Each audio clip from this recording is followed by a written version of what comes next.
Hey, yo, Choice here. Thank you so much for joining me again for another session of Choice Spirit. Here, I want to talk about another sensitive topic. But remember, I still want you to keep your vibe on high. I still want you to keep your vibe on high while we still dive into some of these, sensitive topics. And this is just another perspective, okay? Another perspective. No right or wrong, but just another point of view, another way of seeing something, another way of approaching something. So let's get into this. This sensitive thing is about abuse. And while there are many forms of abuse, I think I'm headed in actually it can be used across the board in our lives. It shows up everywhere, where it be folk on the outside or folk on the inside. Okay? So we know about abusive language, words, and how people use words to really take folks out. You know what I mean? Literally. And we also know how people can get very physical with their abuse as well. And it's just like something happens. Let me go. I'll be all over the place, but bear with me. Something happens when we become, when we come into ourselves, when we begin to feel a little more confident, when we feel a little more in control of our lives and what's going on in our lives and how we feel about ourselves. There are people and situations and who they're part of the test, and I will say test because this way you have to test your mental power, okay?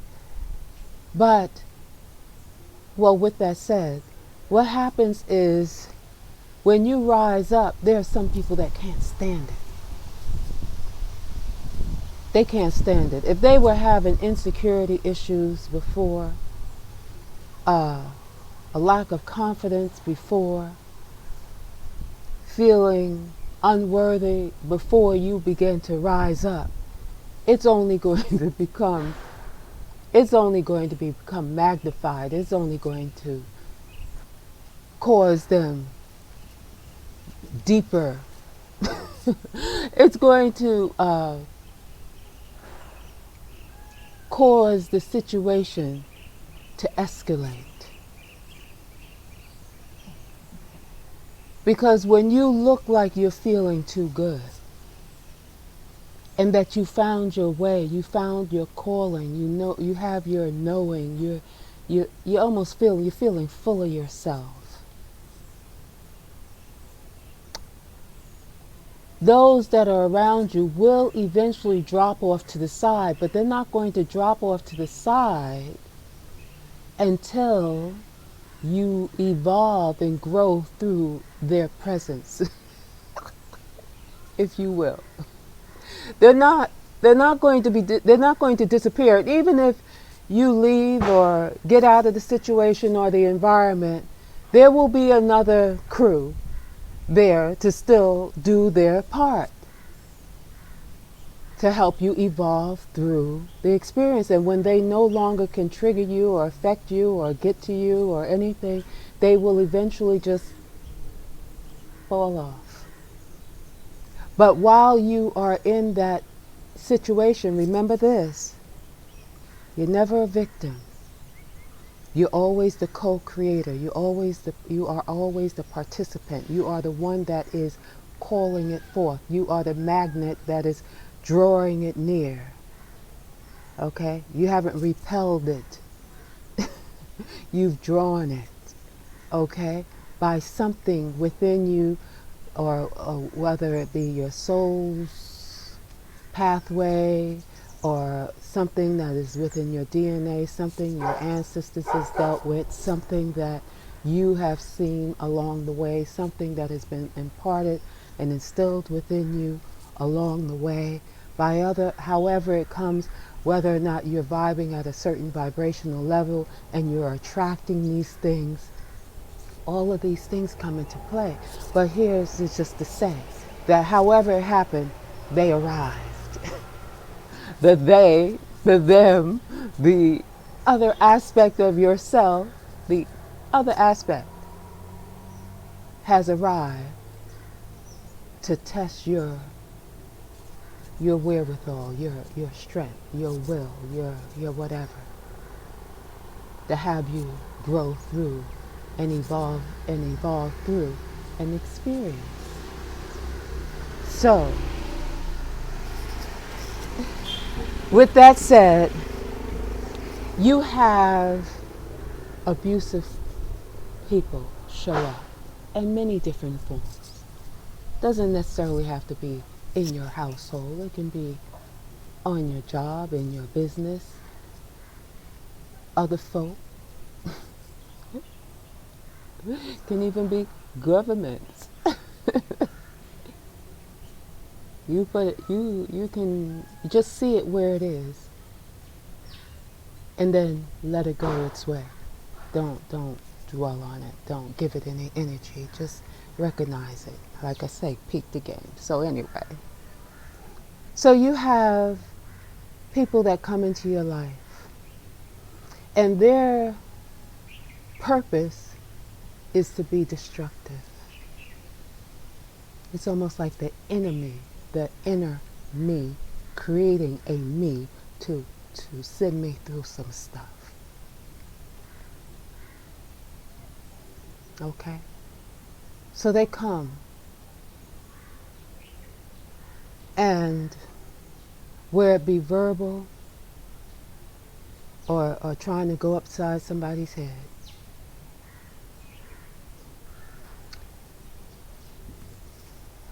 as you begin to rise up,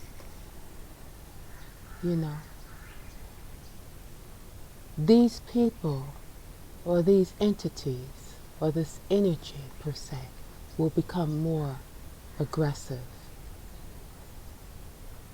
More aggressive. It's the fear in them. That fear kicks in and suddenly they're scrambling for what they can do to get control, to get back the control they once had or believed they had. So the aggression may get a little more intense.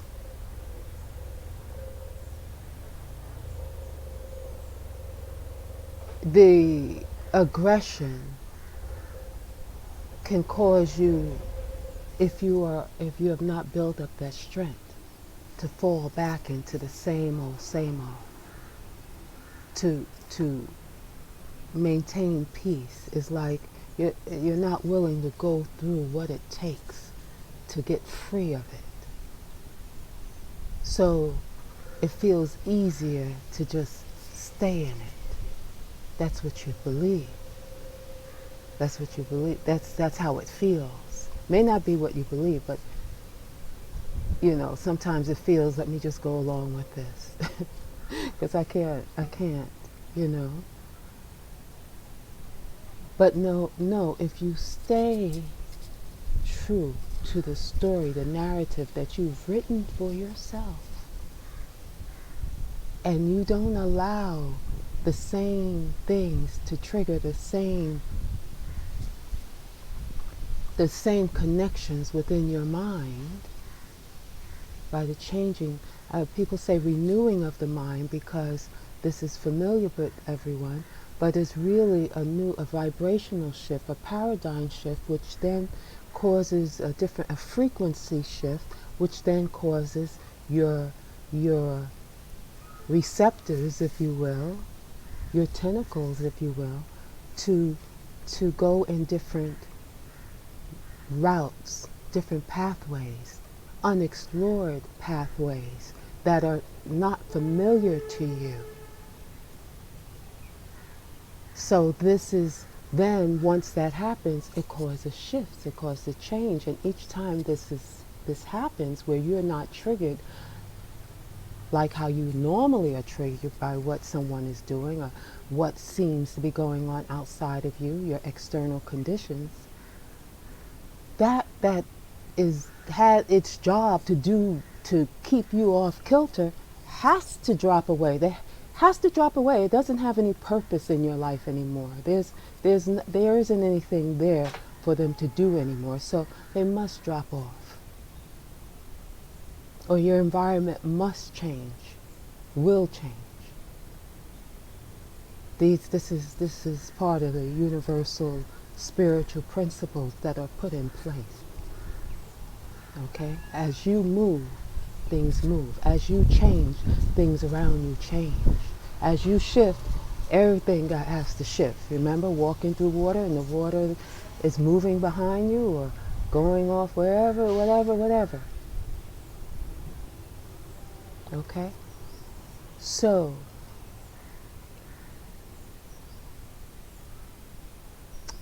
I want to say this.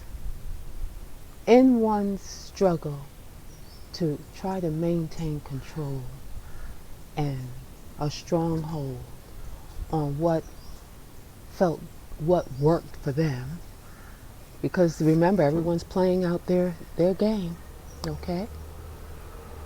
And their abusive nature, however they are exhibiting their abusive ways, affects you in more ways than you realize, not just physically and psychologically, but on a biological level. It affects you. And I talked about your DNA, how your DNA is infected and affected. And I can even say infected by your external environment, by negative people and negative, or I choose not to use the word negative, but there we go again. It's what we all know, so we say negative, okay? But by a condition that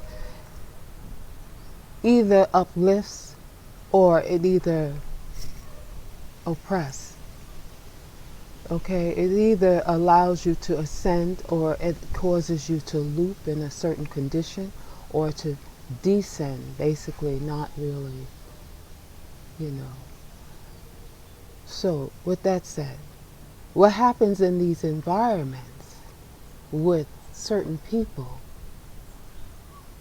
they infect everyone's DNA that is emotionally attached or with you, a part of you, or within the environment. So they're not just causing your stuff to clamp down and not operate at its full capacity or the way that it is designed to operate. Well, it's operating the way that it's designed. It doesn't flourish. It doesn't flourish. It doesn't expand when it's in a confined, limited condition or around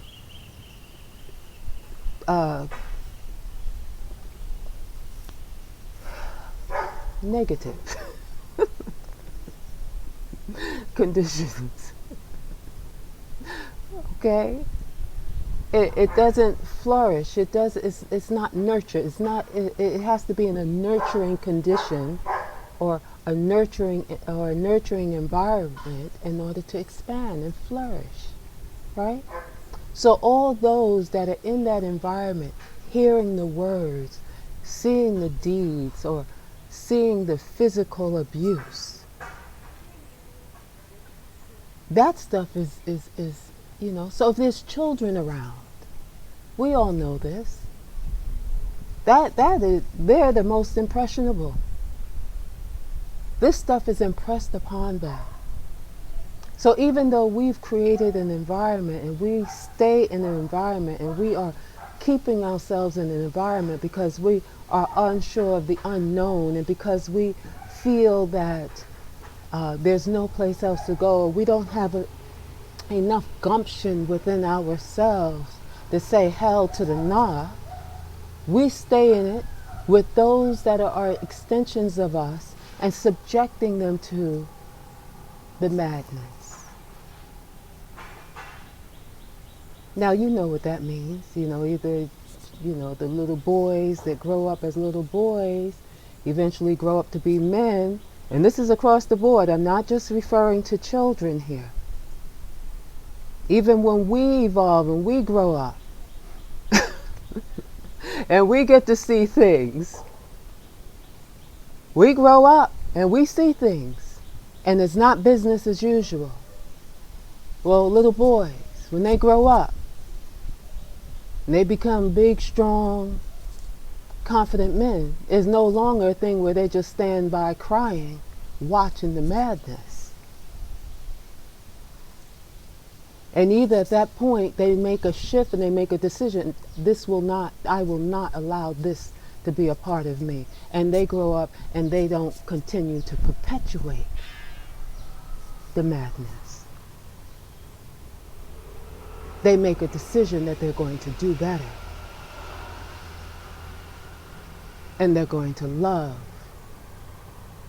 and uplift and be a part of the greatness of the people whose lives they touch. Just be that to their children and their children's children until they're to their mate. They're going to be different because they can. But that other maybe have a different mindset where it says, oh, this is how it's done. So they grow up to perpetuate that, thinking that's the answer, that's the way. When the person that showed them how to do that was somebody that had, standing in non-judgment now. But for words that we can make it clear, for straight talk, straight understanding, little men, little women that cannot see a way to uplift. They can only find a way to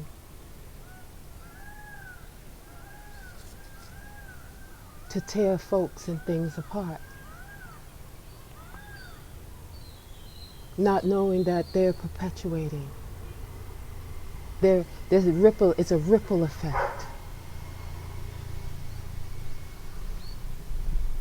All the insecurities, unworthiness, all the low self-esteem, all of the everything, the limit, the small thinking that is not thinking on a broader scale on how what they do counts, and what they do ripples into the universe. It ripples into the ether. Every word they speak ripples into the ether. Every word, every thought, everything, every strike ripples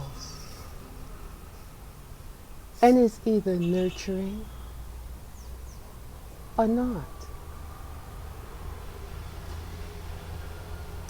Quick word, much love, so much love. Know that I said this. It's always when I run across something. It's when I come and I begin running off or ranting on or whatever I do, it's because I saw something that reminded me of something that triggered something that was within me that I did not know that was still there. And I could actually feel it. All of these things settle in your body somewhere. Everything that you've seen in the past or your ancestors went through and stuff, like all of that is a part of you. And when things remind you, that's what symbolisms are. That's what sound is. That's what it makes you remember, reconnect to that energy that may be good or may be interesting. You know, and when that happens, you feel the stir.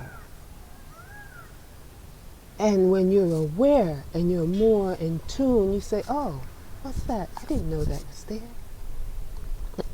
Let me clean that up. Let me clean that up. And then something happens where your mind begins to come up with thoughts. And those thoughts remind you of where it originated. Most often, when you're really in tune, it tells you, you know, where. And you can feel where it's settled in your body, in your being. And then you can begin to work it up. You work it up, get it out. Sometimes it comes out through the mouth. Sometimes it comes out through various ways. It comes up and it comes out. And it's like you've overcome, you evolved through that. You hopefully, well, whatever it was. But I don't think there's any coincidences that I then saw this thing that then caused something within me to say, okay, you have some stuff stuck there that needs to come up. So I don't mean to spew it to all of you, but I know that we all have some stuff that needs to come up. Much love, Choice here. Thank you so much for joining me again for another session of Choice Spirit. Namaste.